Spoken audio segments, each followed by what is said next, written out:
اب آپ اس مبارک سلسلے کا 25واں حلقہ سماعت فرمائیں۔ اب جناب جب یہ لشکر وہاں پہنچا اور وہ غساسنہ بنو غسان کو بھی پتہ چلا تو ان کا جو سردار تھا حارث، اس نے روم کے بادشاہ کو لکھا کہ ہماری مدد کرو۔ اصل ان کی بزدلی کی وجہ یہ بنی کہ وہ ارادہ کر رہے تھے بنو غسان کے ہم مدینے پہ حملہ کریں،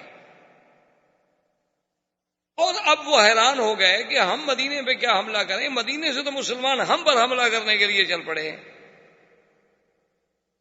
اس نے پھر روم کے بادشاہ کو لکھا کہ ہماری مدد کریں، چونکہ ہم آپ کے حلیف ہیں۔ تو روم کے بادشاہ نے ہرقل کی قیادت میں، ہرقل کے بھائی کی قیادت میں 1,00,000 کا لشکر بھیجا، جس میں 50,000 تو گھوڑ سوار تھے، اور غساسنہ جو تھے ان کے پاس بھی 1,00,000 کا لشکر پہلے سے موجود تھا۔ تو اب آپ اندازہ کریں کہ 3,000 آدمی اور مقابلہ 2,00,000 سے، جن میں 50,000 تو صرف گھوڑ سوار ہیں، اور سر سے لے کر پاؤں تک وہ لوہے کے خودوں میں اور پیتل کے اس پلیٹوں میں چھپے ہوتے تھے کہ بس سوائے آنکھوں کے کچھ نظر ہی نہیں آتا۔ لیکن صحابہ وہ تو قوت ایمان سے لڑنے والی قوم تھی نا، وہ عادات سے لڑنے والی تو قوم ہی نہیں تھی۔ ان کا تو ایک ایمان تھا کہ بھئی مسلمان ہر حال میں کامیاب ہے، اگر آدمی مارا جائے شہید ہو جائے گا، بچ گیا تو غازی بن جائے گا، ہمارا تو گھاٹا کسی حال میں ہوتا ہی نہیں۔ جب گھاٹا ہی نہیں تو ڈرے کیوں؟ ڈرتا تو وہ ہے نا جی کہ اگر مر گیا تو یہاں بھی آگ لگائیں گے اور آگے بھی جہنم کی آگ ہے، وہ تو ڈرے کہ بھی یہاں بھی بہت ذرا پیار کریں گے تو ذرا لکڑی قیمتی رکھ دیں، بڑا آدمی مر جائے گا تو سندل کی لکڑی میں جلا دیں، لیکن جلائیں گے آگ سے۔ تو جب ہم نے اپنی ابتدا خود آگ سے کی ہے تو آگے تو آگ ویسے تیار ہے۔ ان کو تو بڑا مسئلہ ہوتا ہے، وہ تو بڑے گھبراتے ہیں، ڈرتے ہیں کہ اب کیسے کریں، مریں۔ لیکن ایک مسلمان کے دماغ میں تو یہ ہوتا ہے کہ ٹھیک ہے جی، مر گئے تو 1,00,000 کے اور بچ گئے تو 1,25,000 کے، کیا ہے، غازی بن جائیں گے، اور مر گئے شہید ہو گئے۔ اور شہید کا مقام اتنا بلند ہے کہ اللہ فرماتا ہے کہ شہیدوں کو مردہ بھی نہ کرو۔ تو اب جب یہ لشکر وہاں پہنچا تو سب سے پہلے پرچم حضور صلی اللہ علیہ وسلم کے حکم پر حضرت زید نے لیا، اور انہوں نے کہا کہ بھئی اب باتیں کرنے کا وقت تو ہے نہیں۔ ان کو پیغام دیا شریعت کے مطابق جو حضور کا فرمان تھا کہ بھئی 3 چیزیں ہیں ہماری، یا اسلام لے آؤ، یا جزیہ قبول کرو، ہمارے باج گزار بن جاؤ، ہمارے تابع بن جاؤ، اور نہیں تو بیننا و بینکم السیف، پھر تمہارے ہمارے درمیان فیصلہ تلوار کرے گی۔ انہوں نے کہا عجیب لوگ ہیں، 2,00,000 ہمارا لشکر ہے، 3,000 آدمی ہم سے آئے تلوار سے مقابلہ کرنے کے لیے۔ تو انہوں نے اپنے 5-4 ہزار آدمی کو حکم دیا کہ بھئی اب 2,00,000 کو لڑنے کی کیا ضرورت ہے، 3,000 کے مقابلے میں 4,000، 5,000، 6,000 بھیج دو۔ بھیج دیا، لیکن اللہ کی شان ہے کہ مسلمان اتنی طاقت سے اور اتنی قوت سے لڑے اور اتنی بے جگری سے لڑے کہ بھئی شام ہو گئی اور ان کی تو کشتوں کے پشتے لگا دیے مسلمان نے، اور مسلمانوں کا ایک بندہ بھی شہید نہیں ہوا۔ جب مغرب ہوئی جنگ ختم ہوگی۔ پہلے دور میں تو یہ ہوتا تھا نا، اب تو ریموٹ کنٹرول سے جنگیں ہوتی ہیں نا، اپنے ملک میں بیٹھو بٹن پہ ہاتھ لگاؤ بات ختم ہو گئی۔ وہاں تو یہ ہوتا تھا نا کہ جب رات ختم ہوگی جو مر گئے ہیں ان کو بھی تو اٹھانا ہے نا، اور پھر کوئی ایک دوسرے کو منع نہیں کرتا تھا۔ لاشیں باقاعدہ اٹھاتے تھے، وہ اپنی لاشیں لے جاتے، وہ اپنی لاشیں لے جاتے، وہ اپنے زخمی لے جاتے، وہ اپنے زخمی لے جاتے، یعنی عجیب جنگیں ہوتی تھی۔ تبہ اکبر نے جب مدینہ منورہ پہ حملہ کیا اپنے دور میں، حضور صلی اللہ علیہ وسلم کی ولادت سے بھی پہلے جب مدینے پہ حملہ کیا تو عجیب اس نے رنگ دیکھا۔ اس نے اپنے علماء کو، رہبان کو بلایا کہ یار یہ کون سا شہر ہے جس پہ ہم نے حملہ کیا ہوا ہے؟ انہوں نے کہا جی یہ یثرب ہے۔ نے کہا کیسے لوگ ہیں، دن کو ہمارے ساتھ لڑتے ہیں، شام کو ہمارے لیے کھانا بھیجتے ہیں۔ انہوں نے کہا میں تو اس شہر سے نہیں لڑتا، بس چلو آگے، بس چھوڑو، کیا لڑنا ہے۔ وہ شام کو کھانا پکا کے ہماری فوج کے لیے کھانا بھی بھیج دیں گے، تم ہمارے مہمان ہو، اور سارا دن لڑائی کرتے کہ جب تم لڑنے آئے ہو تو ہم لڑنے کے لیے بھی تیار ہیں، لیکن رات ہو گئی آپ روٹی کہاں پکاؤ گے، ہم آخر گھر والے ہیں، ہمارے تو بچے ہیں نا ادھر، کھانا تو ہم بھیجیں گے آپ۔ اس دور میں کچھ لوگوں کے کردار تھے، کچھ روایات تھے۔ اب تو بدقسمتی یہ ہے نا کہ ہم ایک ایسے دور سے گزر رہے ہیں، ہم ایک ایسے عصر میں، ایسے قرن میں آ گئے ہیں کہ بھئی جس کے کوئی روایات ہی نہیں رہے، نہ اخلاق رہا، نہ کردار رہا، نہ روایات رہا، نہ کوئی مردانگی کے اصول رہے، نہ دوستی اور دشمنی کے کوئی ضابطے رہے۔ اب ہم تو بالکل قعر مذلت میں گر چکے، جیسے کہ حالی نے کہا تھا، اے خاصہ اے خاصان رسل، وقت دعا ہے امت پہ تیری آ کے عجب وقت پڑا۔ اب تو ہماری لڑائی ہوتی ہے کرکٹ کے میدان میں فلمی اداکاریں بھیج کر، حسینائیں عالم کے مقابلے۔ کوئی مسلمانوں کا مجھے آپ میگزین یا ایک اخبار دکھائیں جو بغیر عورتوں کے فوٹو کے بکتا ہو، ایک اخبار۔ اور قدرت کی بات دیکھیں کہ ایک صفحے پر روضہ رسول اللہ کا منظر ہوگا اور حضور پاک صلی اللہ علیہ وسلم کی سیرت ہوگی اور کعبۃ اللہ کے دروازے کا منظر ہوگا، اور پچھلا صفحہ کھولو تو اس پہ عورتوں کے فوٹو، اندر کھولو تو فلموں کے اشتہار ہوں گے۔ یہ کون سا مسلمان ہے؟ ہم کیا ہو گیا ہے کہ مسلمان ہو کر وہ عورتیں جو فلموں میں کام کرتی ہیں وہ یہ کہتی ہیں کہ ہم مسلمانوں کی عزت ہیں؟ ہماری عزت اب طوائف ہیں اور کنجر رہ گئے۔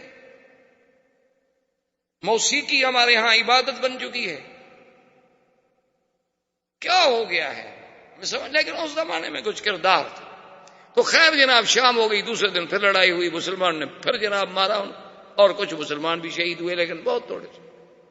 6 دن تک متواتر قتال، اتنا شدید قتال کہ وہ رومی کہتے ہیں ہم نے دنیا میں ایسی لڑائی نہیں دیکھی، مسلمان کہتے ہیں ہم نے بھی ایسی لڑائی نہیں دیکھی۔ اتنا شدید قتال ہوتا ہے۔ اور اسی اثنا میں اب دیکھیں مقام نبوت اور شان نبوت کے حضرت زید رضی اللہ تعالی عنہ شہید۔ اب حضور تو مدینہ منورہ میں ہے اور جنگ موتا میں۔ حضور نے مسجد نبی میں بیٹھ کے فرمایا، صحابہ زید شہید، انا للہ و انا الیہ راجعون۔ حضرت زید شہید ہو گئے، اب پرچم جعفر نے اٹھایا۔ حضرت جعفر رضی اللہ تعالیٰ عنہ اتنی بے جگری سے لڑے کہ دشمن نے ہاتھ مارا تلوار کا، اور آپ کا دایاں ہاتھ کٹ گیا، آپ نے بائیں ہاتھ میں پرچم لے لیا۔ دوسرے نے تلوار کا وار کیا، آپ کا بایاں ہاتھ کٹ گیا، تو آپ نے اپنے سینے کے ساتھ اس کو لگا لیا کہ پرچم نہ گرے محمد رسول اللہ صلی اللہ علیہ وسلم۔ اتنے میں تلوار لگی حضرت جعفر کی، یہ کتف جو تھی یہاں تک نیچے سے کٹ گئی، حضرت جعفر بھی شہید ہو گئے۔ حضور صلی اللہ علیہ وسلم نے دوسری نماز میں جب حرم تشریف لے آئے تو آپ نے فرمایا، استشہد جعفر، میرا جعفر بھی شہید۔ اور حضور حضرت جعفر کے گھر میں تشریف لے گئے اور ان کے بچوں کو بلایا اور سینے سے لگا رہے ہیں، چمٹا رہے ہیں، پیار کر رہے ہیں۔ تو جعفر کی بیوی آ گئی، اس نے کہا، اخبرنی یا رسول اللہ، مجھے بتائیں بات کیا ہے، آپ نے کبھی ایسے نہیں کیا ہمارے بچوں کے ساتھ۔ حضور نے فرمایا، یا بنت استشہد جعفر، جعفر شہید ہو گیا۔ فبقى رسول حضور صلی اللہ علیہ وسلم،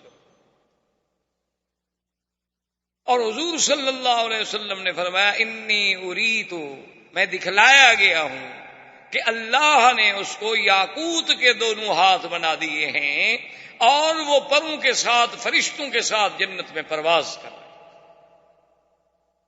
حضرت جعفر کے بعد عبداللہ ابن رواحہ نے پرچم لیا، عبداللہ ابن رواحہ بھی شہید۔ اس کے بعد ایک صحابی نے پرچم ویسے پکڑا کچھ دیر کے لیے، اور سامنے حضرت خالد ابن الولید آ گئے، اور یہ اسلام کا پہلا سریہ ہے، پہلا معرکہ ہے جس میں خالد مسلمانوں کی طرف سے شریک ہوا۔ 5 مہینے تو ہوئے تھے ابھی آپ کو اسلام لائے ہوئے۔ خالد ابن الولید رضی اللہ تعالیٰ عنہ کو اس نے کہا کہ دیکھو، میں نے تو پرچم ویسے پکڑ لیا ہے، میں تو کوئی کمان کرنا نہیں جانتا، مہربانی کرو اب مسلمانوں کا پرچم تم لو۔ اس نے کہا، دیکھو حضور پاک نے 3 کا نام لیا تھا، میرا تو نام ہی نہیں لیا۔ اس نے کہا، اس کا مطلب یہ تھوڑا ہے کہ تمہارا بھی نام لیتے، اب کسی نے تو آخر اس پرچم کو لینا ہے نا۔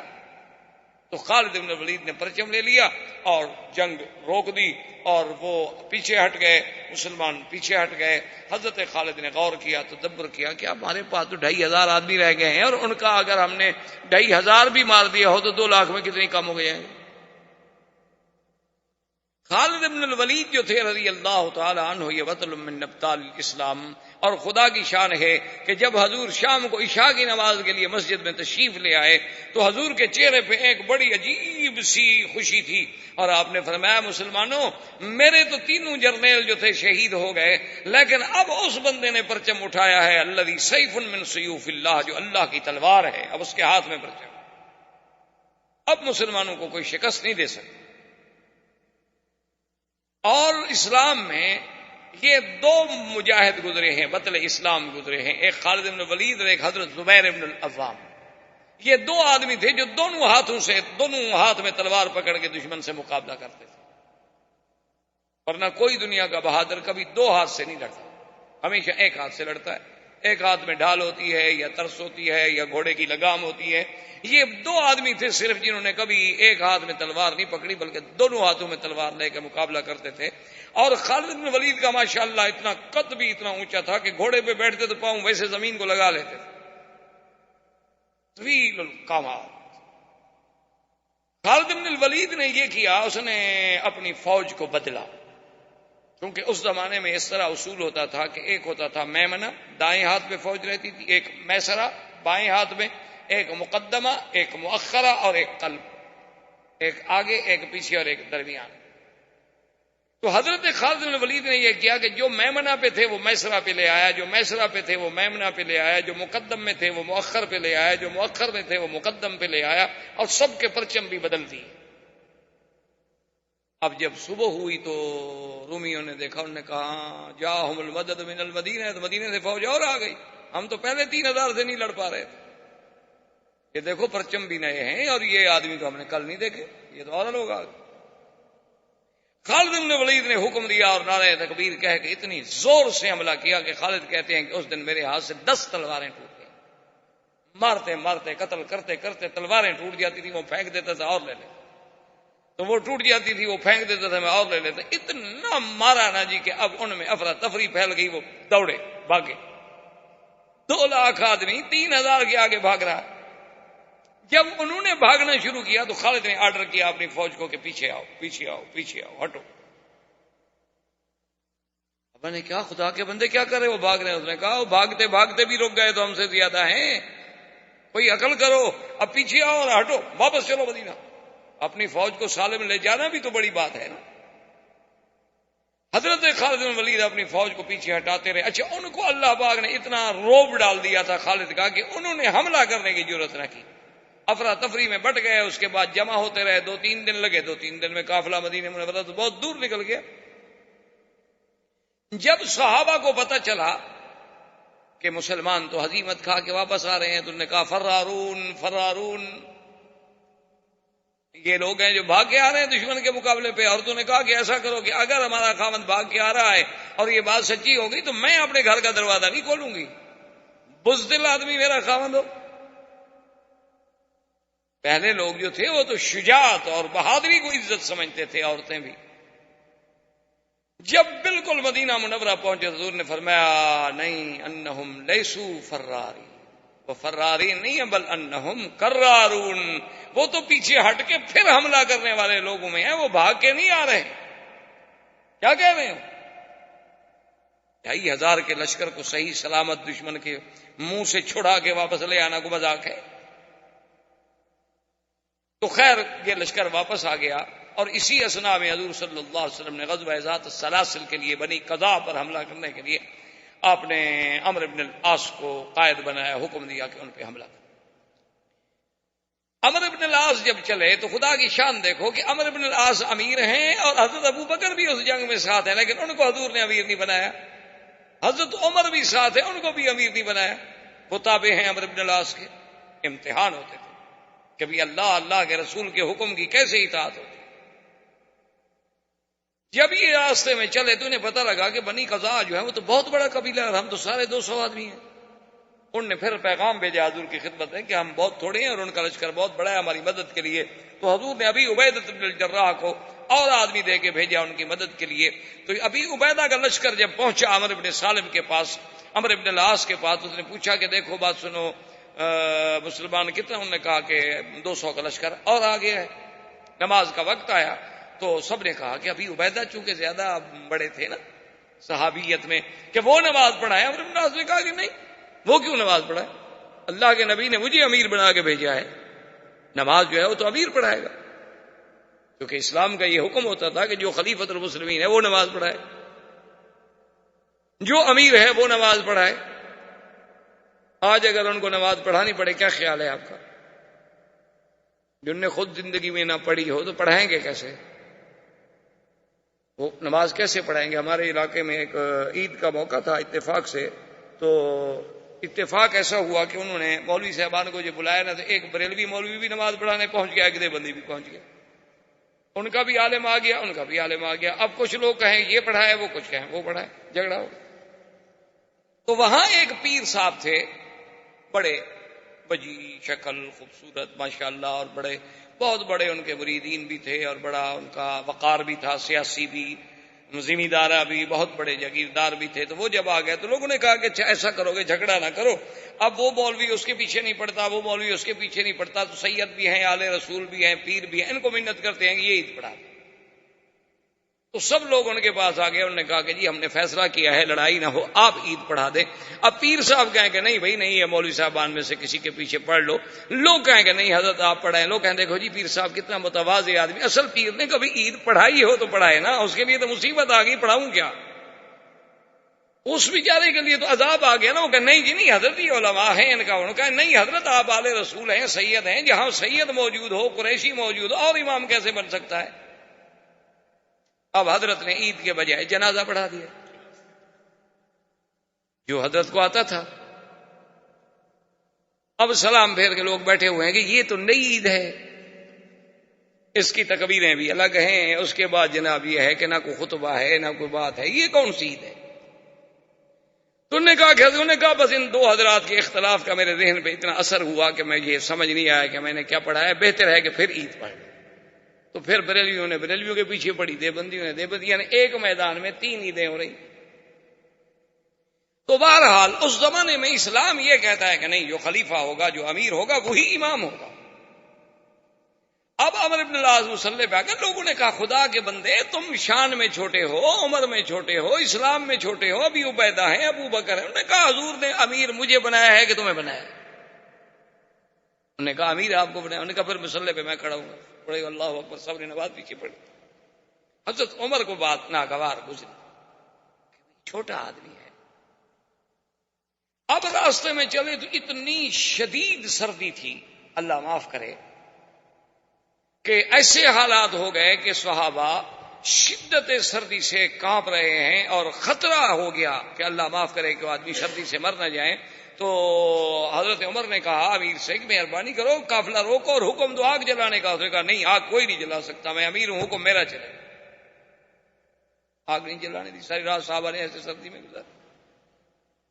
اچھا خدا کی شان ہے, انہیں خود غسل کی ضرورت ہو گئی تو انہوں نے تیمم کر لیا, اور فجر کی نماز پڑھانے کے لیے مصلی پہ بھی آ گئے. رسول نے کہا اللہ کے بندے, ہم وضو کے ساتھ ہیں, تم تیمم کے ساتھ ہو, تم امام بن رہے ہو. انہوں نے کہا امیر میں ہوں. انہوں نے کہا غسل کر لو. انہوں نے کہا غسل میں نہیں کرتا, تیمم میں نے کر لیا. انہوں نے کہا پانی موجود ہے تو تیمم کے بات کا. انہوں نے کہا سردی ہے, میں مر جاؤں. تیمم کے ساتھ نماز پڑھائی. جب مصلی پہ کھڑے ہوئے صحابہ پھر پیچھے کھڑے ہو گئے. ابھی امیر کی اطاعت تو کرنی ہے, حضور کا حکم ہے, نماز ہو نہ ہو, جو اللہ رسول کا حکم ہے ہم نے تعمیل کرنی ہے, نہیں ہوگی تو قضا کریں گے. اب کیا کریں, امیر جو کہے گا کریں گے تو صحیح ہے. اب جناب بہرحال وہ لشکر بنی قضاء کے پاس پہنچا اور اس کے ساتھ مقابلہ ہوا. اچھا اب خدا کی شان یہ ہے کہ مقابلے میں اللہ نے فتح دی, کامیابی دی, اور دشمن منتشر ہو گیا. جب وہ منتشر ہو گیا تو اس نے کہا کہ واپس چلو.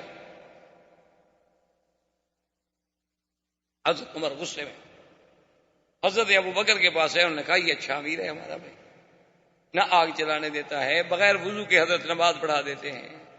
اب ہم جیت گئے, دشمن بھاگ رہا ہے, کہتے واپس آؤ. اب حکم نہ مانے تو امیر کی مخالفت ہے نا. حضور نے فرمایا من اطاع امیری فقد اطاعنی ومن عصی امیری فقد عصانی. جس نے میرے بنائے ہوئے امیر کی مخالفت کی اس نے میری مخالفت کی. اب مخالفت تو کر نہیں سکتے. حضرت ابو بکر نے کہا فہدایا, عمر ٹھنڈے ہو جاؤ, اللہ کے رسول نے, میں بھی موجود تھا, تم بھی موجود تھے, امیر اس کو بنایا ہے یا ہمیں بنایا ہے؟ نے کہا امیر تو ان کا پھر اللہ کی رسول کی مرضی، اور جب ہمارا ایمان ہے کہ اللہ کا رسول کوئی بات اللہ کے فرمان کے بغیر نہیں کرتے تو پھر اعتراض کرنے کی کیا بات ہے۔ واپس آ گئے، بہرحال حضور کو شکایت کی گئی، حضور نے عمرو بن العاص کو بلایا کہ بھئی تم نے بڑے صحابی کو نماز نہیں پڑھانے کہا، حضور امیر میں تھا۔ آپ نے فرمایا ہاں بات تو ٹھیک ہے، اور نے کہا تم نے آگ نہیں جلانے دی اللہ کے بندے، صحابہ ساری رات سردی میں ٹھٹرتے، اس نے کہا حضرت میں آگ جلاتا دشمن کو پتہ نہ لگ جاتا کہ ہمارے ہیں، آگ دیکھتا نہیں وہ، یہ بات بھی اس کی ٹھیک ہے۔ اس نے کہا اچھا پھر یہ ہے کہ تم نے تیمم کر کے نماز پڑھا دی، پانی موجود تھا، اس نے کہا آپ فرماتے ہیں کہ اپنے آپ کو ہلاکت میں نہ ڈالو، حضرت اتنی سردی میں اگر غسل کرتا میں تو مر جاتا، تو امیر کیسے بنتا؟ آپ نے فرمایا یہ جواب بھی اس کا ٹھیک۔ جب حضور نے فرمایا کہ اچھا جب بنو قذا پہ تم نے قابو پا لیا، وہ فرار ہو گئے اللہ کے بندے، تم نے اپنے لشکر کو حکم دے دیا کہ واپس مدینے چلو، اس نے کہا حضور ان کی مدد کے لیے فلاں جگہ سے لشکر چل پڑا تھا، اب اگر ہم رکتے تو ہم پہ حملہ کر کے کامیاب ہو جاتے، ہم جیت گئے، ان کو شکست دی، خیریت سے مدینے بھی آ گئے۔ حضور نے فرمایا بھی بات تو اس کی ٹھیک ہے۔ حضور نے اس کی ساری باتیں تسلیم کر لی، اور حضرت عمر اور صحابہ سے کہا کہ بھئی بات اس کی بالکل صحیح ہے، اور وہ جو کچھ کہہ رہا ہے کہہ صحیح رہا، تو لہٰذا اس کی بات جو ہے مان۔ اسی اثنا میں حضور صلی اللہ علیہ وسلم نے ایک سریے کو بھیجا، اعرابی تھا، ایک بدو تھا، اس کے ساتھ اعرابی تھے، صفا تھے، بڑے بہادر لوگ تھے، انہوں نے بھی اسلام کے خلاف حملہ کیا تھا۔ اب خدا کی شان ہے کہ 300 کا لشکر ہے اور صحابہ کے پاس کھانا ختم ہو گیا، کھانے کو کوئی چیز نہیں ہے، بڑے پریشان ہیں، دعا کرتے ہوئے سمندر کے کنارے کے قریب آئے تو دیکھا کہ ایک ٹیلا جیسے پڑا ہوتا ہے، کہ چلو دیکھیں کہ آگے ہے تو مچھلی، تو 3 مہینے تک صحابہ اسی ایک مچھلی سے کھاتے رہے، اس کا نام تھا امبر۔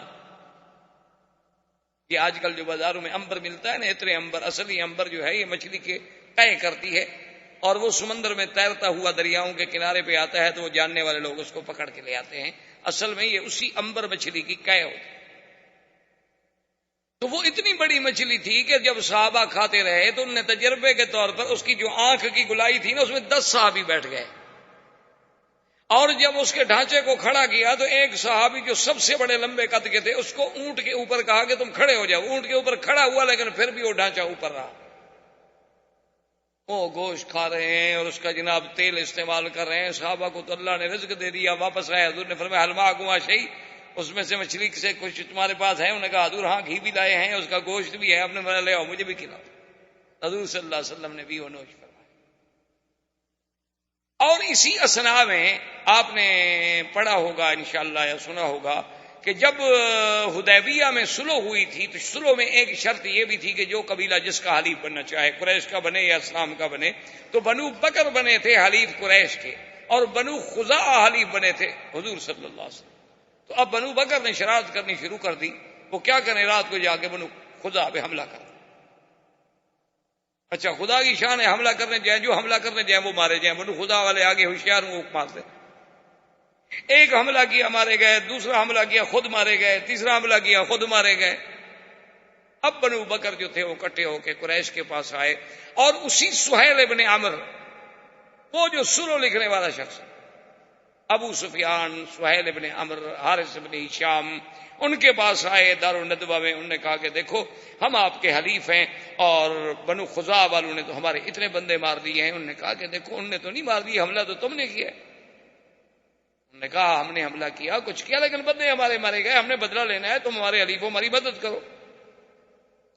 انہوں نے کہا اچھا یہ بات راز میں رکھو، کہیں حضور صلی اللہ علیہ وسلم تک مدینے میں نہ پہنچ جائے، چونکہ ہمارا تو معاہدہ ہے کہ لڑائی نہیں کرنی، لیکن ہم تمہاری مدد کریں گے۔ تو بنو بکر کو جب قریش کی مدد کا حکم ملا تو اور بہادر ہو گئے۔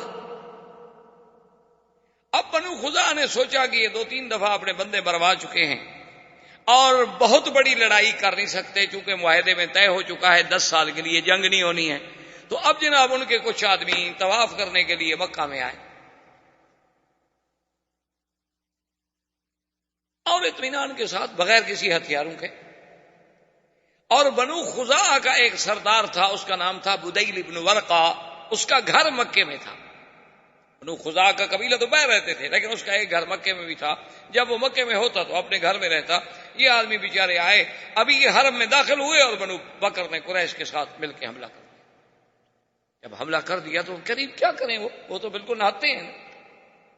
وہ دوڑے اور بدیل ابن ورقہ اپنے سردار کے گھر پہنچے کہ بھئی وہاں جائیں، کم از کم ہمیں اس کے گھر میں پناہ مل جائے گی، اندر کوئی ہمیں ہتھیار مل جائیں گے.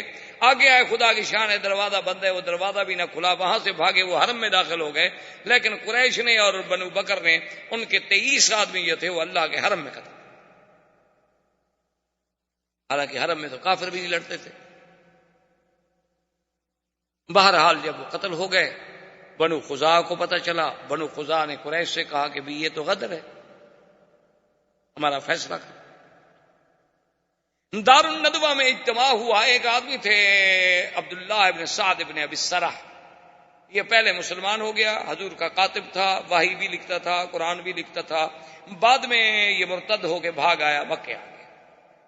وہ بھی موجود تھا. اس نے کہا دیکھو بات سنو، میں چونکہ مسلمانوں کے ساتھ رہا ہوں اور اللہ کے نبی کے ساتھ رہا ہوں، میں جتنے احوال کو جانتا ہوں تم نہیں جانتے ہو. میری اگر مشورہ مانتے ہو تو 3 باتیں ہیں، ان 3 میں سے کوئی ایک بات مانو.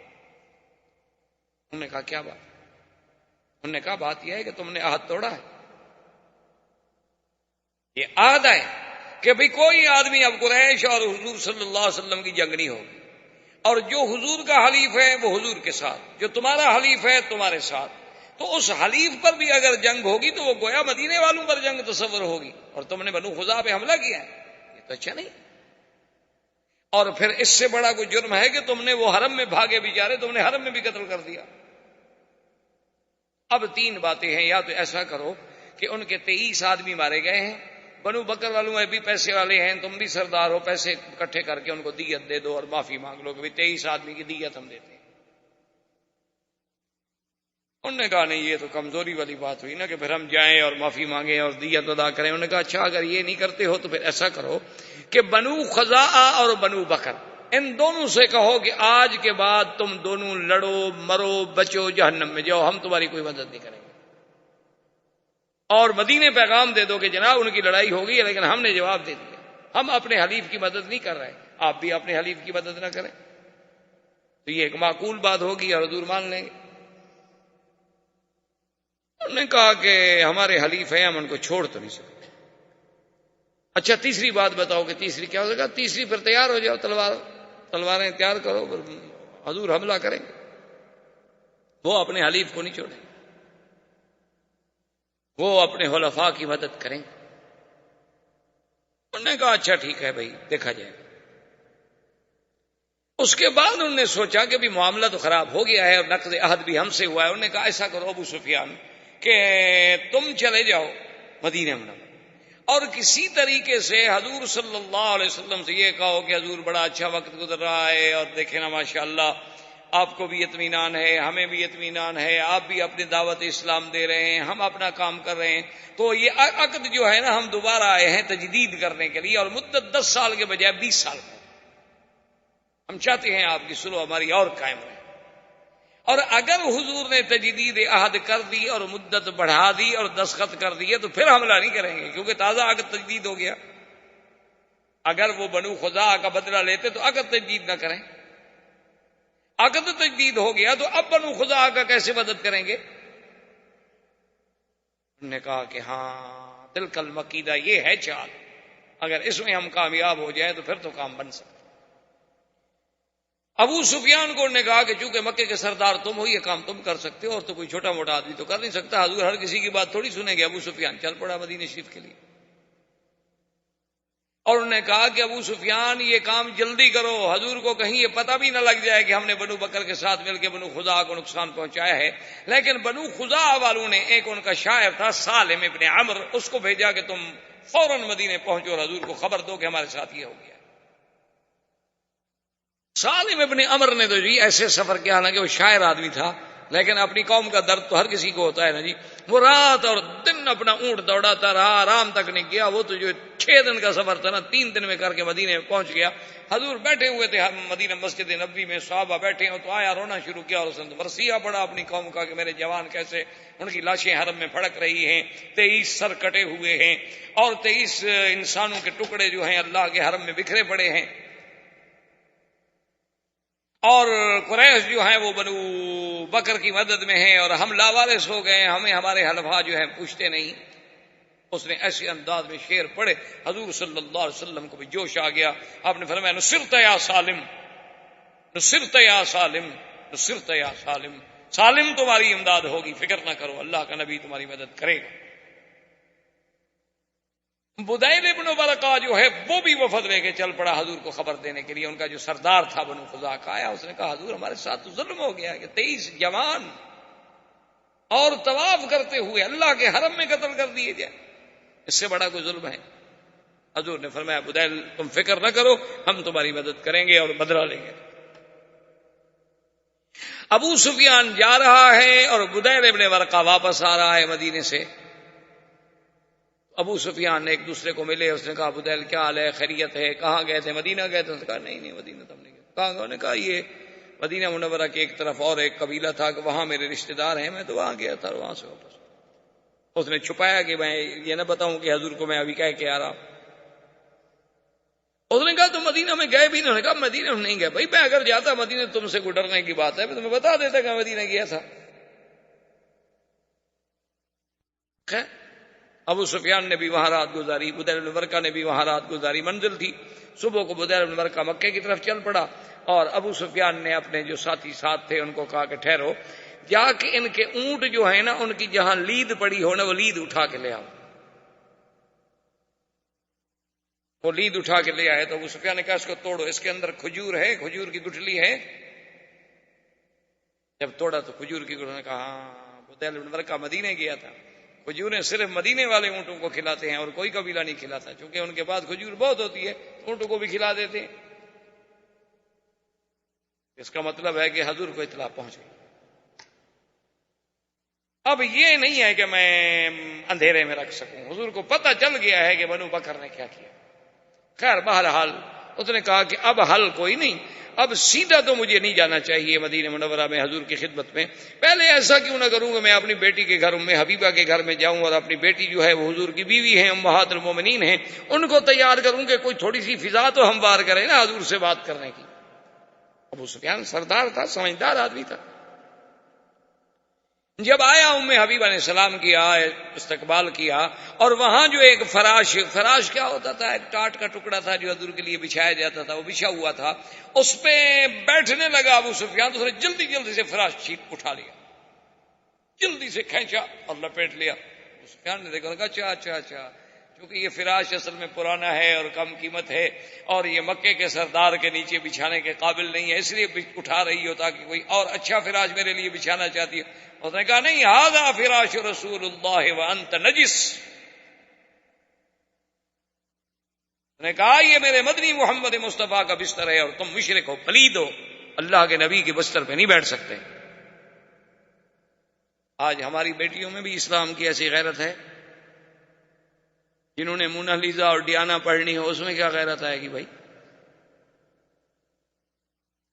وہ تو وہی سیکھیں گی نا جو کچھ ان کا کردار تھا، وہ بھی وہی سیکھیں گے کہ ہوٹلوں میں کیسے رہتے ہیں، گاڑیوں میں کیسے جاتے ہیں، شراب کیسے پی جاتی ہے، شیمپین کے دور کیسے چلتے ہیں. انہوں نے تو پھر وہی سیکھنا ہے نا جن کی وہ متبع ہیں، جن کی اقتداء کر رہی ہے.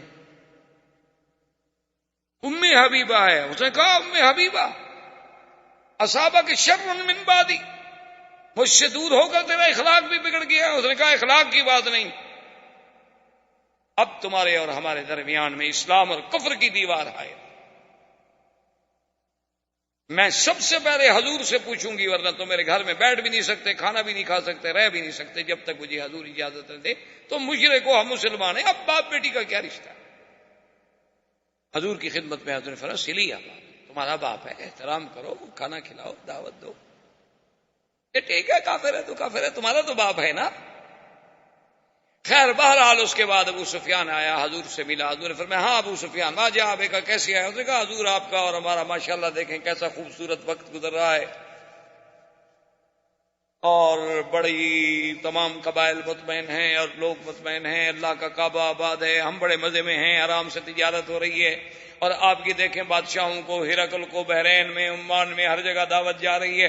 ہم اس لیے آئے ہیں کہ عقد تجدید فرما دیں اور مدت بھی 10 سال کے لیے بڑھا دیں، ہم تو اس لیے حاضر ہوئے ہیں. حضور نے فرمایا لا نخون ولا نغدر یا ابی سفیان، ابو سفیان ہم نہ تو کبھی خیانت کرتے ہیں اور نہ اپنے عہد میں کبھی غدر کرتے ہیں. اب یہ عہد تجدید نہیں ہو سکتا. انہوں نے کہا حضور کیا کہہ رہے ہیں، کمال ہے آپ کی، ہمارے تو کوئی شکایت نہیں ہے. اس نے کہا ما فعلتم ببنی خزاعہ، ابو سفیان تم نے بنو خزاعہ کے ساتھ کیا کیا؟ اللہ کے حرم کا بھی لحاظ نہیں کیا اور پھر عقد بھی تجدید کرانا چاہتے ہو. جان کے تو پاؤں کے نیچے زمین نکل گئی. اس نے کہا اب کیا ہو سکتا، حضور کو تو پورا پتہ ہے. ابو سفیان بھاگا حضرت ابو بکر کی خدمت نے کہا ابو بکر انت سید القوم، تم بھی تو سردار، افعل خیرا لک الشرف الى آخر الدہر. ابو بکر مہربانی کرو تم معاہدے پہ سلو کے دستخط کر دو، حضور نہیں کرتے نہ کریں. تم بھی تو سردار ہو نا، تم بھی تو مسلمانوں کے بڑے ہو، تمہارا قریش پہ احسان ہو جائے گا سلو، اور قیامت تک یاد کیا جائے گا کہ ابو بکر سلو کل آدمی تھا کہ چلو اللہ کے نبی نے نہیں مانا. نے کہا ابو سفیان کیا کہہ رہے، حضور نے دستخط نہیں کیے میں کر دوں، کیا کہہ رہے ہو، عقل سے بات کرو. فذهب الى عمر، حضرت عمر کی خدمت میں آ گیا. حضرت عمر نے کہا یہی بڑی بات نہیں کہ میں تمہیں کچھ نہیں کہہ رہا. حضرت عمر نے کہا مجھ سے تم معاہدے پہ دستخط کرانے آئے ہو، میرا یہی احسان نہیں مانتے ہو کہ میں نے صبر کیا ہوا ہے، تمہیں دیکھ رہا ہوں اور کچھ نہیں کہہ رہا، ورنہ میری تو تلوار تڑپ رہی ہے. تم مجھ سے معاہدہ کرانے آئے ہو حضور کے خلاف. ابو سفیان تمہارا ہمارا عہد اگر نہ ہوتا نا، اور تم ہمارے پاس مدینے میں نہ ہوتے، آج مہمان قاصد سفیر ہو، بس مہربانی کرو میری آنکھوں کے سامنے سے چلو.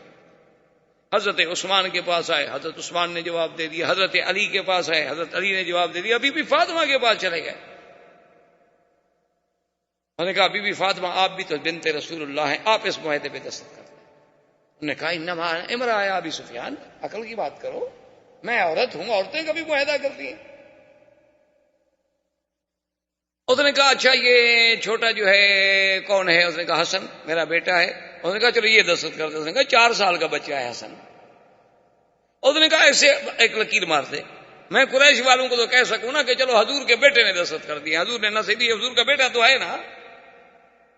اس نے کہا ابو سفیان تمہارا دماغ تو نہیں چل گیا، کیا کہہ رہے ہو، یہ چھوٹا سا بچہ شروع کر دے. فرجا، اب ابو سفیان ناکام.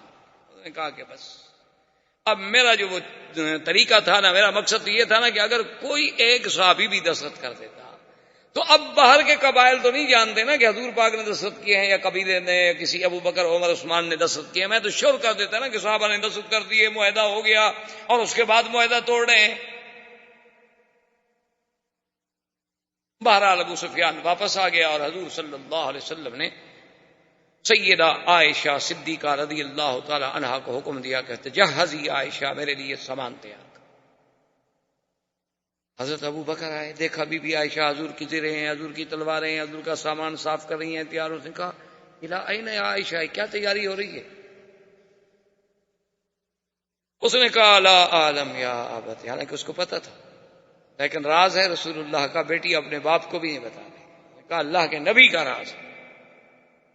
انہوں نے کہا ابا جان مجھے نہیں پتا.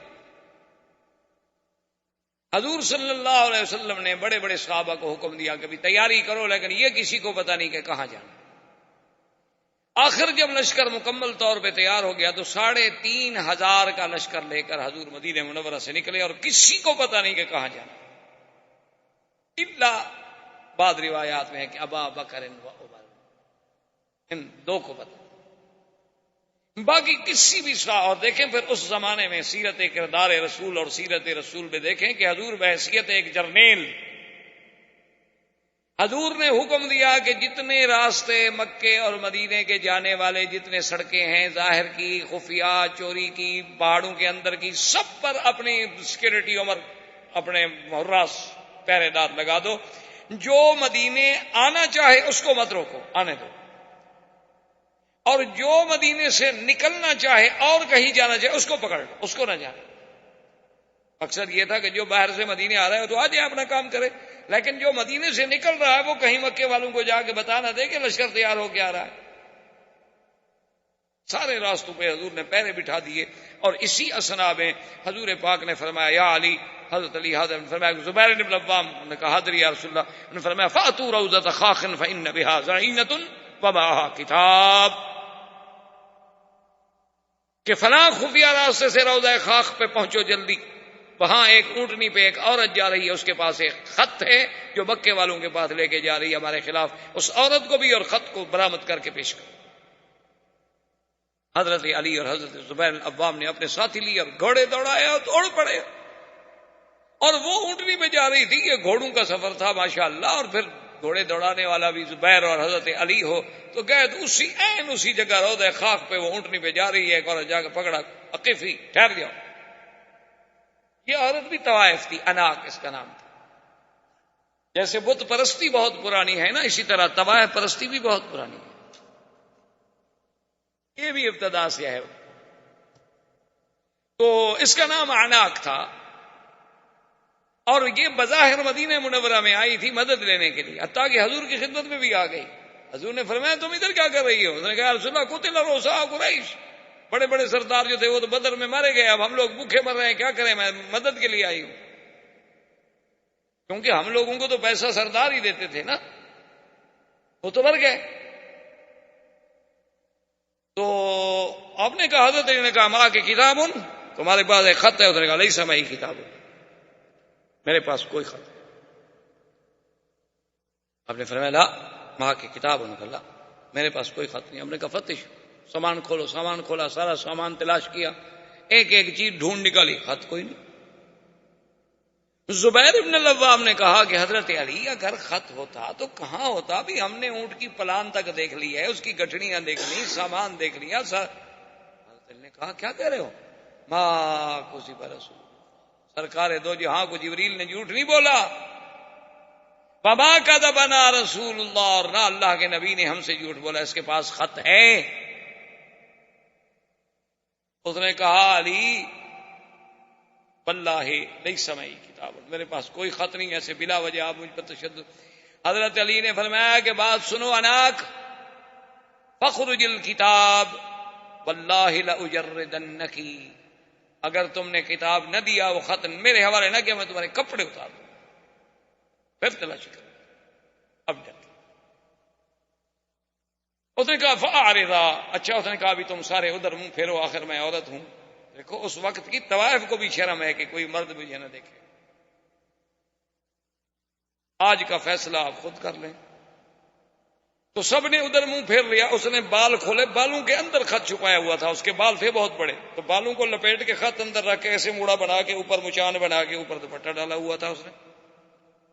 اب وہاں کس کو شبہ ہو سکے جی اتنا خط ہے بالوں کے اندر لپٹا ہوا، اب تو نکال کے دے دیا۔ اس نے کہا چلو، حضور کی خدمت میں پیش کیا۔ وہ خط تھا حاتب ابن ابی بلتعہ، صحابی ہیں، انہوں نے خط لکھا تھا مکے والوں کو کہ قدم رسول اللہ، حضور کا لشکر آ رہا۔ حضور نے بلایا حاتب ابن ابی بلتعہ، آپ نے فرمایا خط تم نے لکھا ہے؟ اس نے کہا نام ہے، اناک کو دیا تھا۔ حضرت عمر تو جوش میں تڑپ اٹھے، اس نے کہا دعنی یا رسول اللہ اضرب عنق ھذا المنافق، حضور مجھے اجازت دے میں اس منافق کی گردن اڑا دوں۔ حضور نے فرمایا ماذا تقول یا عمر انه بدری وان الله اطلع الى اهل بدر فقال اعملوا ما شئتم فاني قد غفرت لكم۔ یا عمر کیا کہہ رہے ہو، یہ تو میرا بدری صحابی ہے، اور بدر والوں کے بارے میں تو اللہ کہہ چکے ہیں کہ جو کرو میں نے معاف کر دیا، تم کیسے قتل کر سکتے ہو اس کو؟ کہا حاتم کیوں لکھا تم نے؟ اس نے کہا یا رسول اللہ میرے بچے وہاں ہیں اور میرا کوئی نہیں ہے، واللہ خدا کی قسم ہے مجھے یقین ہے کہ اللہ آپ کی مدد کریں گے اور آپ کو فتح ہوگی۔ میں نے کہا خط کی ذریعے اطلاع دے کر قریشیوں پر میرا احسان ہو جائے گا تو میرے بچوں کا ذرا خیال کر لیں گے، میری بچوں کا لحاظ کر لیں گے، ان کو مدینے آنے دیں گے، اس کے علاوہ میرا کوئی مقصد نہیں تھا۔ انہوں نے فرمایا صدق، حاتم نے سچ کہا ہے، چھوڑ۔ حضور صلی اللہ علیہ وسلم کا قافلہ چلا تو اقرع ابن حابس التمیمی، بنو تمیم کا آدمی ہے، وہ پورے قبیلے کو لے کے آیا مسلمان۔ ابھی ماشاءاللہ حضور اس کی خوشی منا رہے تھے کہ اس کے بعد بنو سلیم جو ہیں 1000 گھوڑ سوار مسلح ہو کے آئے، انہوں نے کہا اشہدو اللہ الہ الا اللہ، حضور ہم کلمہ پڑھ چکے۔ اور پھر وہ اپنا عیینت ابن حصن جو تھا بنو غطفان کا، وہ احمق المتا، وہ آ گیا، اس نے کہا حضور اشہد اللہ الہ الا اللہ، یعنی ابھی حضور راستے میں ہے 10,000 کا لشکر. مدینے سے چلے تھے تو 3,500 تھے، ابھی 2-4 منزلیں حضور نے طے فرمائی ہیں اور قبیلے دوڑے آ رہے. 10,000 کا لشکر ہے، جرار، گھوڑ سوار، اونٹوں پہ سوار، سلاح، اسلحہ، مقاتل. حضور صلی اللہ علیہ وسلم نے لشکر کو چلایا اور آپ نے طائف کی طرف توجہ کی،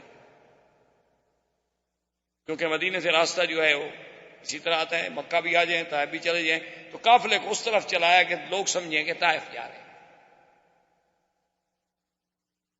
بنی حوازن، اب صحابہ نے کہا انہو یرید بنی حوازن، اب حضور کا ارادہ جو ہے بنی حوازن کے ساتھ جنگ کا ہے، کیونکہ وہ طائف کے راستے میں آباد تھے تو سب لوگوں کا دماغ اسی طرف چلا گیا کہ یرید بنی حوازن، یرید بنی حوازن، بنی حوازن کے ساتھ جا رہے ہیں، بنی حوازن کی طرف چل رہے ہیں. جب عین حضور صلی اللہ علیہ وسلم طائف اور بنی حوازن کے قریب آئے فامر اصحابہ ان یتجہوا الی مکہ، کہ مکے کی طرف رخ کرو. حضور صلی اللہ علیہ وسلم مکہ کی طرف چلے. آپ اندازہ کریں رازداری کا کہ مدینے سے قافلہ چلا رہے ہیں، قافلے میں 10,000 تو مقاتل ہے صرف، پھر بچے بھی ہیں، عورتیں بھی ہیں، اور مکہ شریف سے 4 میل کے فاصلے تک کسی کو پتہ نہیں چلنے دیا حضور نے کہ ہم مکہ جا رہے ہیں، ماں سوائے ابو بکر عمر. اب حضور صلی اللہ علیہ وسلم نے صحابہ کو حکم دیا کہ فتجہوا الی مکہ، مکہ کی طرف توجہ کرو. اچھا، خدا کی شان ہے کہ بدیل ابن ورقہ، وہ جو بنو خزاعہ کا سردار تھا، وہ روزانہ شام کو نکل کے مکے سے باہر آتا تھا 2-2 4-4 میل سفر کر کے کہ حضور کی مدد کب آتی ہے. اس کو یہ خیال تو نہیں تھا کہ حضور لشکر لے کے آ جائیں گے، یہ تھا کہ بھی 200 400 500 1000 آدمی بھیج دیں گے ہماری مدد کے لیے. اسی اثنا میں ایک دن اتفاق کی بات دیکھیں کہ ابو سفیان نکلا، حکیم ابن حزام نکلا، اور ادھر سے بدیل ابن ورقہ نکلا. وہ ادھر سے، وہ ادھر سے، وہ ادھر سے، سب نکلے کہ مکے کے باہر جا کے ذرا معلومات کریں. کچھ معلوم ہوا تھا ابو سفیان کو کہ بھی کوئی لشکر جو ہے بنی حوازن کی طرف متوجہ ہے مسلمانوں کا. انہوں نے کہا دیکھیں تو صحیح، بھی واقعی وہ بنو حوازن کی طرف ہے، کہیں ادھر تو نہیں آ رہے.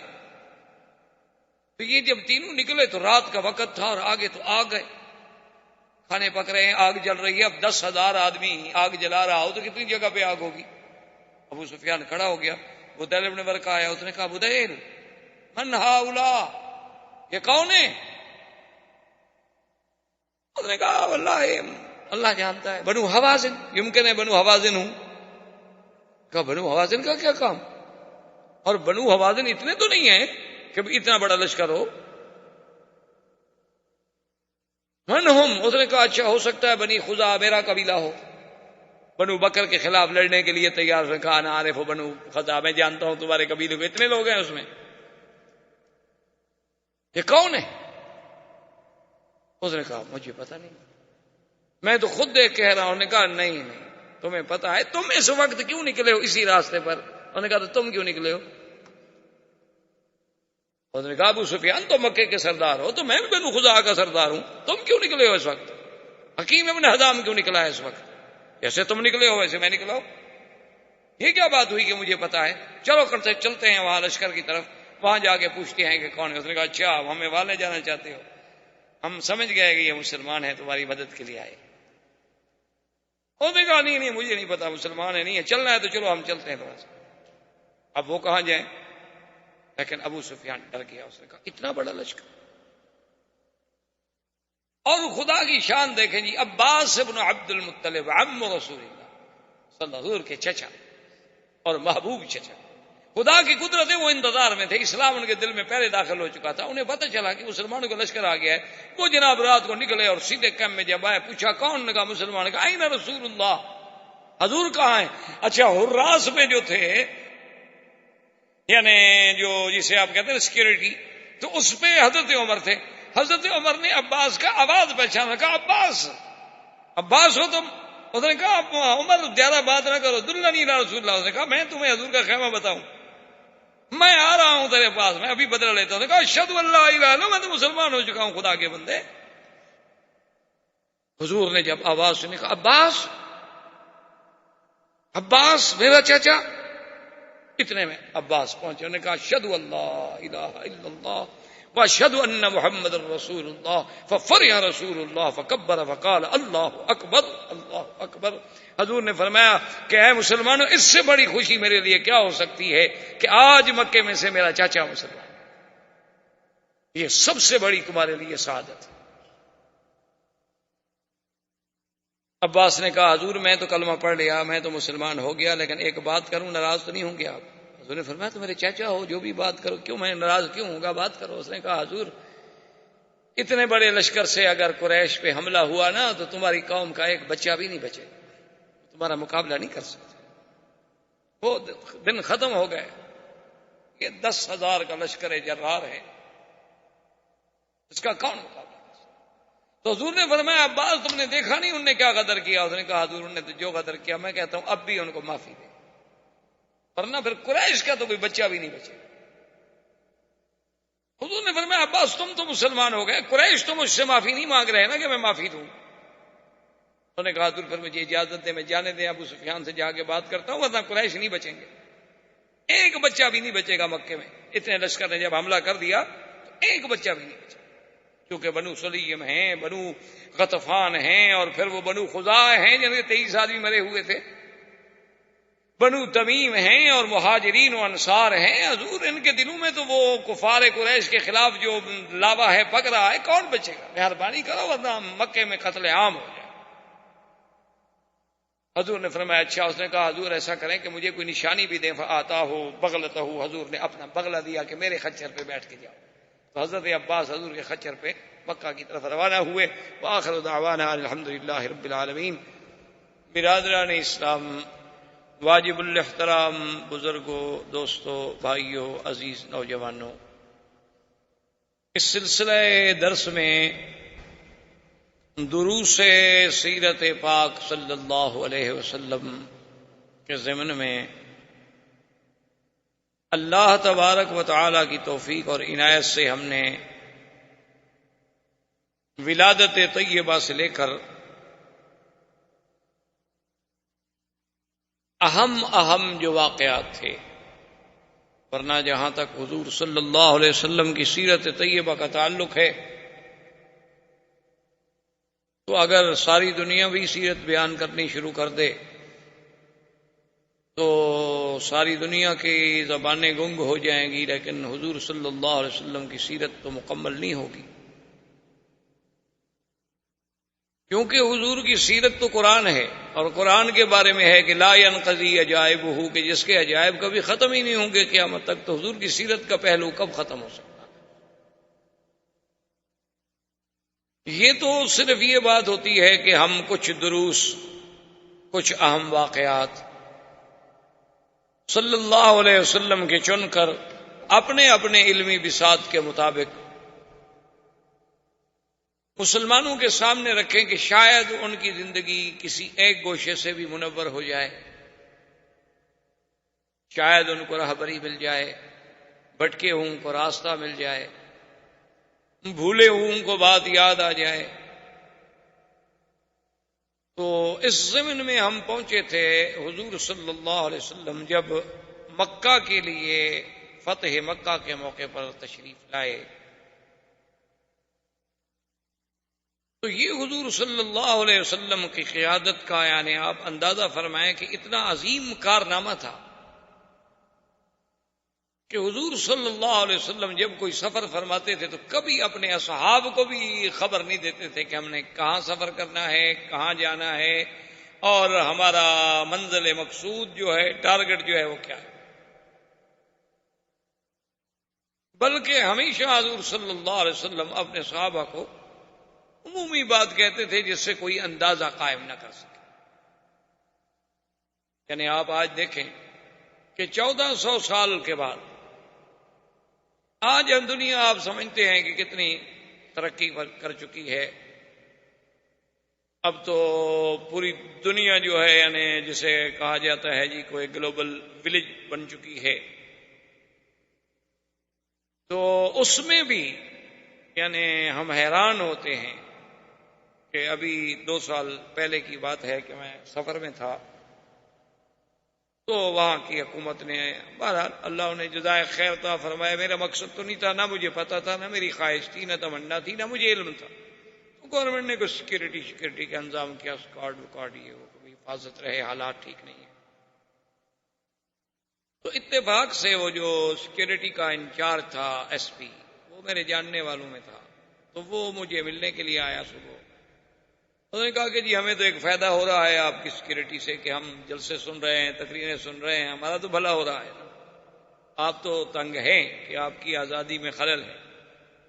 لیکن اس نے کہا کہ مکی صاحب اصل آج کل اگر سیکورٹی ہوتی ہے ہمارے اسکواڈ یا ہماری حفاظتیں یا ہمارے گن مین یہ کچھ نہیں کر سکتے، بلکہ الٹا ہم تو نقصان دہ ثابت ہوتے ہیں۔ اصل سیکورٹی یہ ہے، جہاں تک ہم نے پڑھا ہے، دیکھا ہے، سیکھا ہے، یہ ہے کہ آپ اپنے پروگرام سے کسی کو باخبر نہ کریں، آپ اپنے معاملات کو راز میں رکھیں کہ آپ نے صبح کہاں جانا ہے، یہ آپ کے ڈرائیور کو بھی پتا نہ ہو، یہ آپ کے دل میں ہو، اور جب آپ روڈ پہ نکل جائیں تو آگے جا کے فیصلہ کریں، اسے کہیں اچھا بھی آپ ادھر چلو، پھر آپ کو کسی پہرے کی ضرورت نہیں۔ تو میں نے کہا کہ ایس پی صاحب آپ تو مجھے آپ بتا رہے ہیں نا، ہم تو طالب العلم ہیں، حضور صلی اللہ علیہ وسلم کی سیرت طیبہ کا ایک حصہ ہے کہ جب حضور سفر فرماتے تھے تو صحابہ کہتے ہیں، ہمیں کہتے کہ مشرق جانا ہے، حالانکہ جانا حضور نے مغرب کی طرف ہوتا تھا، اور کبھی فرماتے ہم نے مغرب کی طرف جانا ہے اور جاتے مشرق کی طرف۔ میں نے کہا یہ تو ہمیں درس ملتا ہے سیرت رسول پاک سے، ہم نے آپ سے کیا سیکھنا ہے؟ تو اب آپ اندازہ فرمائیں کہ 450 کلومیٹر مدینہ منورہ سے مکہ مکرمہ کا فاصلہ ہے، اور 2 آدمی نہیں 10,000 کا لشکر لے کر مدینہ منورہ سے چلنا، اور مکے کے پہنچنے تک مکے والوں کو خبر نہ ہو کہ لشکر آ رہا ہے۔ یعنی آج آپ دنیا میں کوئی ایسا جرنیل پیش کر سکتے اتنا بڑا لشکر لے کے اور پیدل، اونٹوں پر، گھوڑوں پر؟ اور مکہ سے جب حضور چلے تو آپ نے اپنا رخ مبارک جو ہے طائف رکھا۔ اب سب سمجھتے رہے کہ طائف کی طرف بنی حوازن پہ حضور صلی اللہ علیہ وسلم حملہ فرمانا چاہتے ہیں، اور جب بنی حوازن کے طائف کے قریب میں یعنی آ گئے تو حضور پاک نے باقاعدہ اپنے آدمی بھیجے جسے آپ کہہ لیں کہ بھئی جاسوس بھیجے گئے کہ بھئی آگے جا کر خبر دیں، جیسے آج آپ او پی ڈی کرتے ہیں، بھیجتے ہیں، پہلے وہ جا کے اطلاع کرتے ہیں کہ اچھا جی اب یہاں آپ فائر کریں۔ تو حضور صلی اللہ علیہ وسلم کے وہ آدمی گئے تو ان کو بھی آپ نے حوازن کی طرف بھیجا کہ بنو حوازن کا پتہ کرو کہ ان کا کیا حال ہے۔ بنو حوازن کا ایک آدمی اتفاق سے، وہ جو ہمارے اصحاب رسول پاک حضور کے حکم پہ تلاش کر رہے تھے، ان کے ہاتھ میں ایک بنو حوازن کا آدمی پکڑا گیا، وہ ان کا جاسوس تھا، ان کو بھی پتہ چل گیا تھا کہ شاید ہم پر حملہ ہو جائے، تو وہ بھی اپنے جاسوس بھیجتے تھے کہ پہاڑوں میں پھرتے رہیں، اونچی چوٹیوں پہ چڑھ کے دیکھتے رہیں کہ کوئی قافلہ، کوئی منظر، کوئی آتا ہوا، کوئی روشنی، کوئی رات کو آگ جلانے کا منظر نظر آئے تو خبر رکھیں۔ وہ جب پکڑا گیا تو حضرت خالد بن الولید نے اس سے پوچھا کہ تم کون ہو؟ تو اس نے ایک اور قبیلہ بتا دیا کہ میں تو بنو غفار کا ہوں۔ تو انہوں نے فرمایا اچھا تم بنو غفار کے ہو؟ نے کہا اچھا، ان کا کس کے بیٹے ہو؟ اس نے باپ کا نام بتایا، تو آپ نے کہا اس نام کا آدمی تو بنو غفار میں کوئی نہیں ہے۔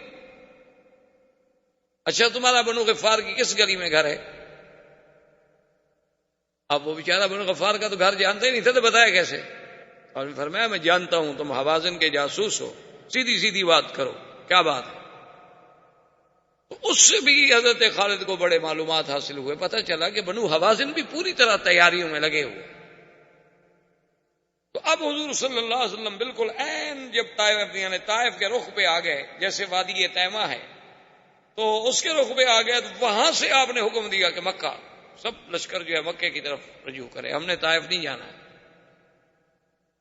اب حضور صلی اللہ علیہ وسلم مکے آئے، اور مکے سے 4 میل صرف باقی حرم جو ہے 4 میل رہ گیا، وہاں حضور صلی اللہ علیہ وسلم نے پڑاؤ کیا، لشکر تھک چکا تھا اور متواتر سفر کر چکا تھا۔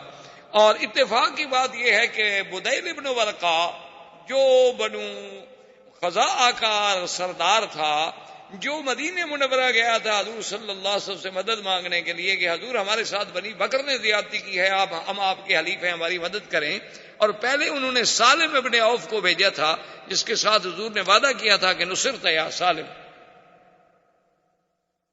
بدیل ابن ورقہ روزانہ رات کو مکے سے نکلتا تھا، انتظار میں تھا کہ اللہ کے نبی نے وعدہ کیا ہے تو اللہ کے نبی کا وعدہ تو ضرور سچا ہے، آپ آئیں گے، لیکن پتہ نہیں کب۔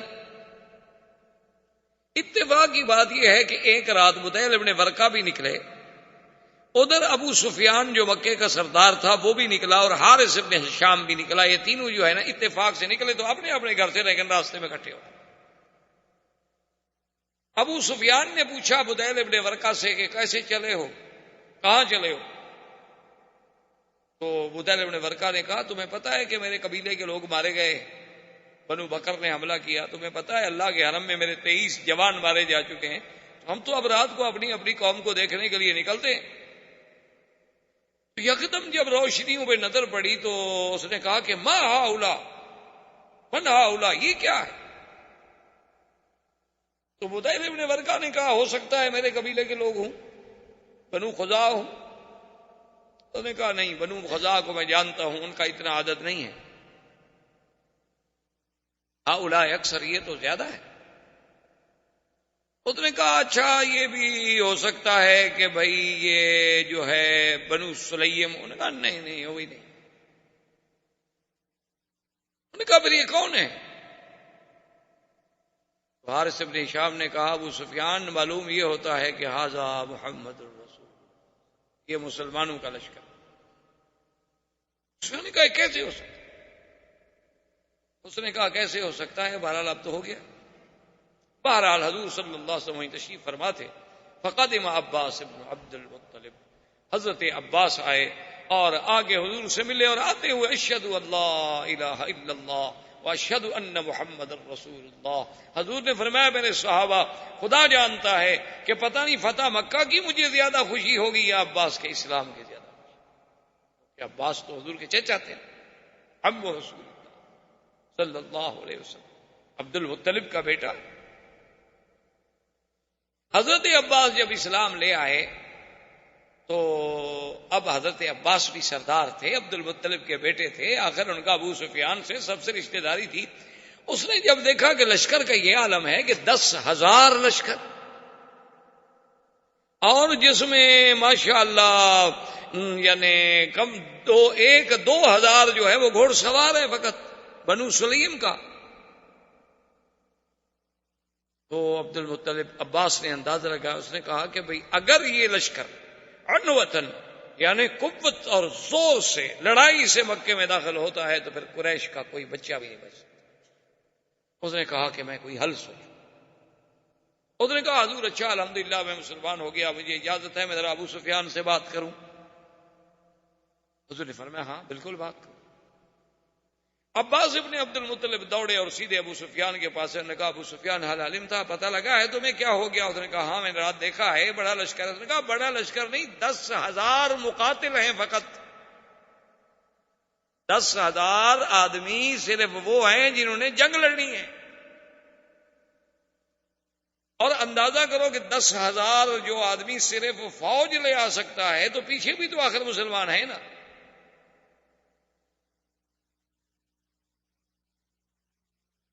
تو اس نے کہا عباس کیا کروں؟ اس نے کہا ابو سفیان دیکھو تم مکے کے سردار، تمہاری ذمہ داری ہے کہ اللہ کے حرم کو قتال سے بچاؤ، اور پھر قتال بھی اس وقت جب ہمیں بچنے کا کوئی راستہ ہی نظر نہ آئے، تو ایسی قتال کا کیا فائدہ؟ اور پھر تمہیں پتہ ہے کہ مسلمانوں کے دل میں غزوہ خندق کا داغ ہے، مسلمانوں کے دل میں ہمارا احد کا داغ ہے، مسلمانوں کے دل میں ہمارے ان کے حلیف جو ہیں بنو خزاع ان پر حملہ کرنے کا داغ ہے، وہ تو جلے بھنے ہوئے آئیں گے، وہ تو ہمارے بچے بچے کو تہہ تہہ کر دیں گے۔ ان کا ماذا افعل؟ اس نے کہا ایک ہی حل ہے کہ چلو حضور کی خدمت، اب کوئی حل نہیں بچنے کا، اب ایک ہی ہے۔ حضرت عمر سیکیورٹی پہ ہیں اور عباس ابن عبد المطلب جو ہیں ابو سفیان کو لے کے آئے، تو جب عمر کی نظر پڑی ابو سفیان پہ تو انہوں نے کہا اچھا راس الکفر امامی، آج کفر کا سردار جرأت کر کے مسلمانوں کے لشکر میں آ رہا ہے. عباس وہیں سے زور سے بولے. انہوں نے کہا عمر اجرتہ قد اجرتہ، میں اس کو پناہ دے چکا ہوں، وہ میری پناہ میں ہے، ہمیں حضور تک جانے دو. اگر حضور نے ہماری پناہ قبول کر لی ٹھیک ہے، ورنہ تم جانو پھر ابو سفیان جانو. حضرت عمر پیچھے آ رہے ہیں، اس نے جناب دوڑایا بغلا اور سیدھا حضور کے خیمے پہ آیا اور چیخا بون گا یا رسول اللہ کا اجر تو ابو سفیان، میں نے ابو سفیان کو پناہ دے دی ہے، پناہ دے دی ہے. برائی عمر پیچھے تلوار لے کے آ رہا ہے.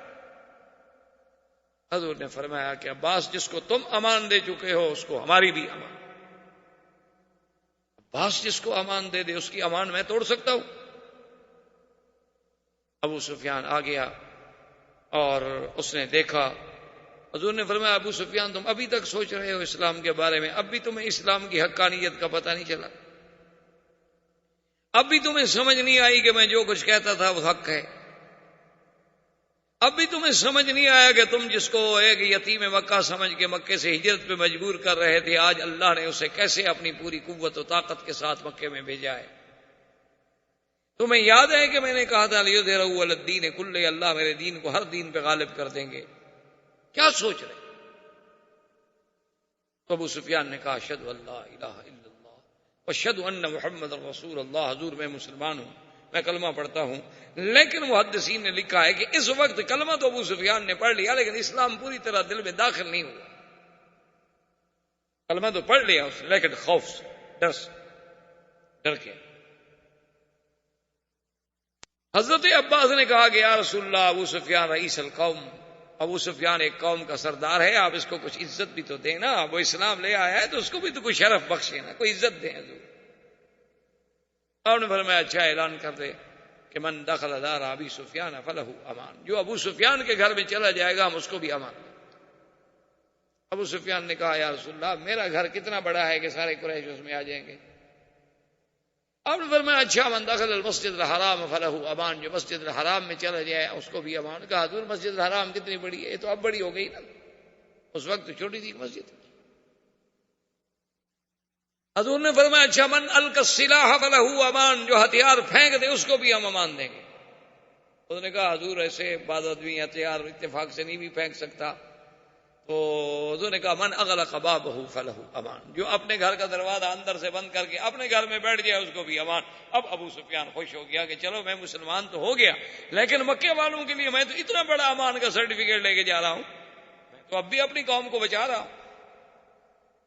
ابو سفیان واپس مکہ نکلا لیکن حضور نے حکم دیا. آپ نے فرمایا عباس فلاں پہاڑ پہ جا کر کھڑے ہو جانا اور جب تک یہ پورا لشکر نہ گزر جائے ابو سفیان کو آگے نہیں جانے دینا. حضور چاہتے تھے کہ قوت اسلام دیکھے، شوکت اسلام. اب حضور صلی اللہ علیہ وسلم نے اپنے لشکر کو 4 حصوں میں تقسیم فرمایا اور ایک حصے پر حضور صلی اللہ علیہ وسلم نے خالد ابن الولید اور ایک حصے پر زبیر ابن العوام اور ایک حصے پر ابی عبیدہ بن الجراح اور ایک حصے پر سعد ابن عبادہ پرچم دیے حضور صلی اللہ علیہ وسلم نے کہ تم مکے کے 4 طرف سے آؤ.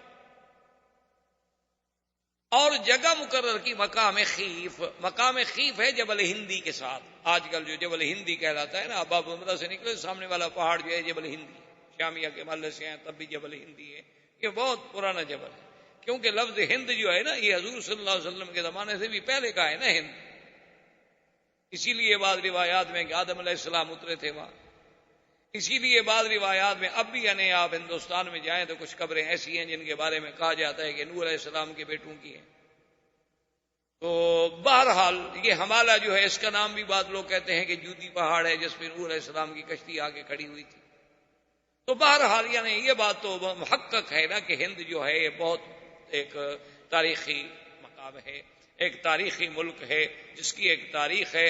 اور حضور صلی اللہ علیہ وسلم کے زمانے میں عطر عود جو ہے یہ ہند سے ہی آتا تھا، ہندوستان سے ہی آتا تھا عطر عود. اور اسی طرح تلواریں جو ہیں وہ بھی خاص طور پہ بن کے وہاں سے آتی تھیں سیف الہندی کے نام سے. اسی لیے ہمارے علماء نے جب شرک و بدعت کے خلاف ایک کتاب لکھی تو اس کا نام رکھا تھا المہند علی المفند. تو اس لیے ہند جو ہے اس کی ایک تاریخ. بہرحال تو اب اب جناب یہ ہے کہ بھئی، اور اس زمانے میں جو تجارت تھی نا جی، وہ یہ تھی کہ بھی ہند سے مثلا کشتیاں آتی تو وہ عدن آ جاتی، یمن کا جو حصہ ہے، پھر عدن سے صنعاء مال آ جاتا، صنعاء سے مکے آ جاتا، یا اسی طرح وہ کشتیاں جو ہیں جیسے آج کل جسے اسرائیل نے علاقہ قبضے میں لیا ہوا ہے، یہ وہاں حیفا چلی جاتی، پھر شام، بیت المقدس، اس طرح تجارت کا ایک سلسلہ ہوتا۔ تو حضور نے حکم دیا کہ بھی مقام خیف پر چاروں لشکر جو ہیں نا جی، چاروں لشکر ہر طرف سے داخل ہوں اور جمع وہاں ہونا ہے۔ اور حضور نے فرمایا کہ دیکھو، ہمارا مقصد جو ہے وہ اللہ کے گھر میں داخل ہونا ہے۔ آج آپ پوچھیں ان لوگوں سے جو کہتے ہیں کہ اسلام تلوار کے زور سے پھیلا، اسی لیے آج بھی مسلمان کے جو دشمن ہیں نا، یہود و نصارہ، یہودی، ہنود، یہود، وثنی، مشرک، کافر، آج بھی وہ یہی اعتراض کرتے ہیں، دیکھو جی سعودی عرب کے پرچم پر تو تلوار ہے نا، تلوار تلوار جی تلوار، کہ اسلام تو تلوار کے زور سے، دیکھو جی ان کا تو پرچم بھی تلوار۔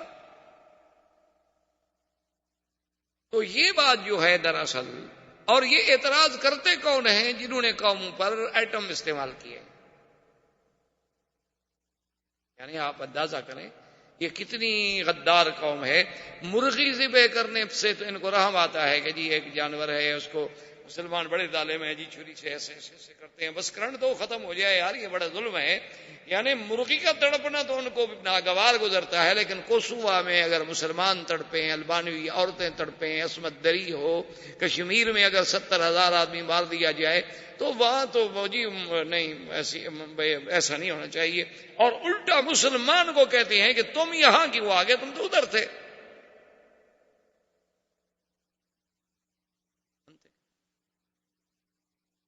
اور چونکہ قوت ابلاغ ان کے ہاتھ میں ہے، جتنا دنیا کا جدید الیکٹرانک میڈیا ہے وہ کفر کے ہاتھ میں ہے۔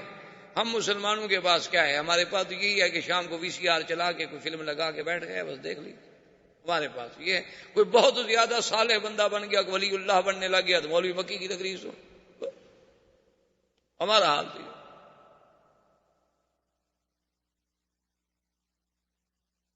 یعنی عجیب انداز ہے۔ آپ اندازہ فرمائیں کہ ابھی آپ نے پڑھا ہوگا کہ اتنا ناٹو نے کتنے بم برسا دیے، کل 13 ٹینک ان کے تباہ ہوئے۔ ابھی باقاعدہ رپورٹیں پڑھ لیں، یعنی انہوں نے اپنے زیر نگرانی مسلمانوں کو مارا، تباہ کیا، نکالا، برباد کیا، باقاعدہ سرنگیں بچھوائیں، اب ان مسلمانوں کو واپس لا کے بقیہ جو ان کو اس طرح مار رہے ہیں۔ اور دیکھیں پیار کتنا ہے، ساتھ کہتے ہیں کہ بھائی البانوی مسلمانوں آپ کے ساتھ واقعی بڑی زیادتی ہوئی ہے، لیکن اب اگر وہ سرب آئے نا ان سے تم زیادتی نہ کرنا، ذرا پیار کا ہاتھ۔ اس کے باوجود بھی ہم کہتے ہیں کہ وہ کافر ہماری مدد کرے گا۔ اللہ اکبر۔ اور قرآن کھولیں تو تمہیں سمجھ آ جائے کہ قرآن کیا کہتا ہے۔ اللہ فرماتا ہے یبتغون عندهم العزہ، ان سے، کافروں سے تم مدد لے کے غلبہ حاصل کرنا چاہتے ہو، ان سے مدد لوگے، یہ آئیں گے تمہاری ٹیکنالوجی میں مدد کریں گے۔ ان العزت للہ جميعا، خبردار عزت میرے ہاتھ میں ہے، ان کے ہاتھ میں نہیں۔ اور یہ تمہیں عزت دیں گے۔ لا تتخذوا الکافرین اولیاء من دون المؤمنین، خبردار کسی کافر کو اللہ کے ایمان والوں کے سوا کبھی دوست نہ سمجھنا۔ ایبتغون عندهم العزہ فإن العزة للہ۔ یعنی آپ حیران ہوں گے، آپ ان کو بلائیں، آپ ان کو بتلائیں کہ کیا ایمان سے کہیں کہ بلال پہ جو ظلم ہوا، صہیب پہ جو ظلم ہوا، خباب پہ جو ظلم ہوا، عمار پہ جو ظلم ہوا، سمیہ پہ جو ظلم ہوا، مسلمانان مہاجرین حبشہ پہ جو ظلم ہوا، مہاجرین مدینہ پہ جو ظلم ہوا، پھر یعنی حضور مدینے چلے گئے، 450 میل دور چلے گئے، پھر چین نہیں لینے دیتے، پھر احد میں آگے لڑے، پھر خندق میں احزاب میں ساری دنیا کی فوجیں لے کے آ گئے۔ ایمان سے کہیں آج ان کو حق نہیں پہنچتا تھا کہ ایک ایک بچہ اڑا دیتے؟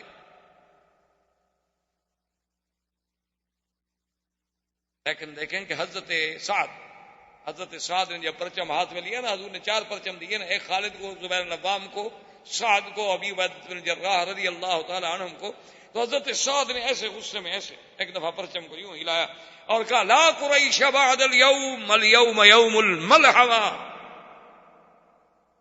میں نے کہا صحابہ تیار ہو جاؤ، آج کے بعد قریش کا بچہ نظر نہیں آئے، اور آج دن ہے ہم اپنے خون کا بدلہ لیں گے. حضور نے فرمایا ٹھہر جاؤ، فرمایا پرچم واپس کر دو.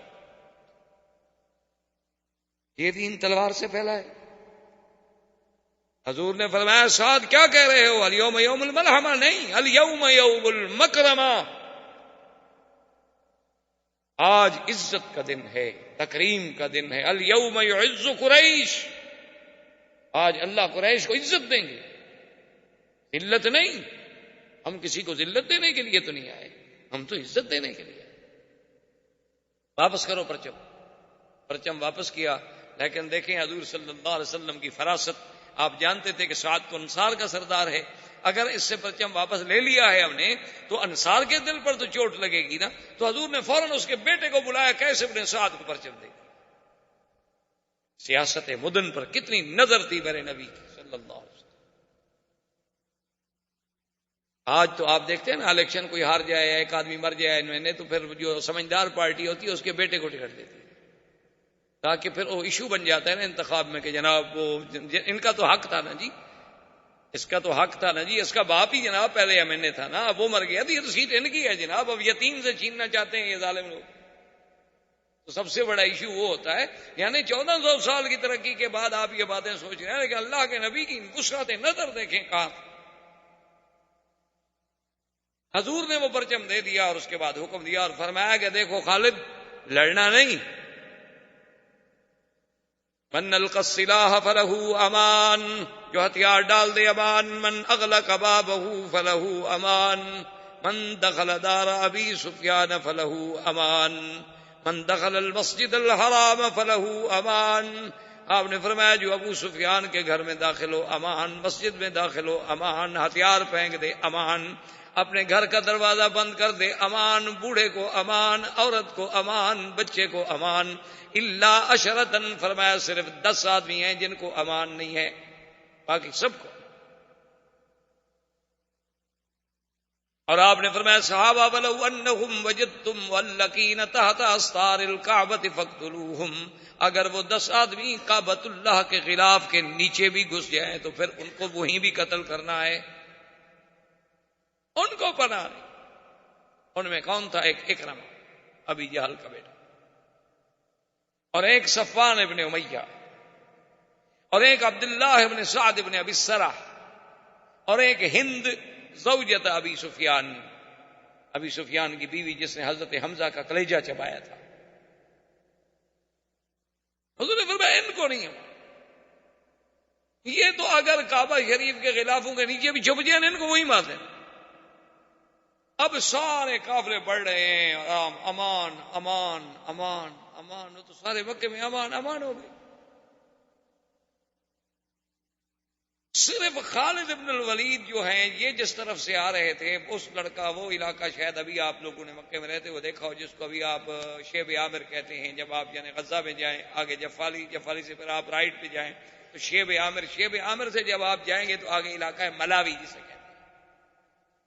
اس ملاوی کے تلے سے جب چڑھائی سے آپ اترے نا تو یہ جگہ ہے، اس کا نام ہے خندمہ.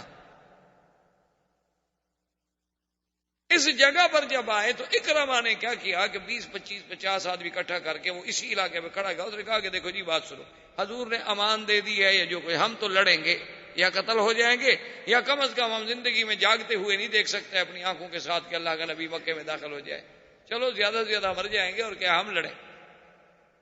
تو وہ 50-100 آدمی لے کے وہیں کھڑے ہو گئے. اکرمہ اچھا خدا کی قدرت ہے، ادھر سے خالد آئے، آگے وہ ہتھیار لے کے کھڑا.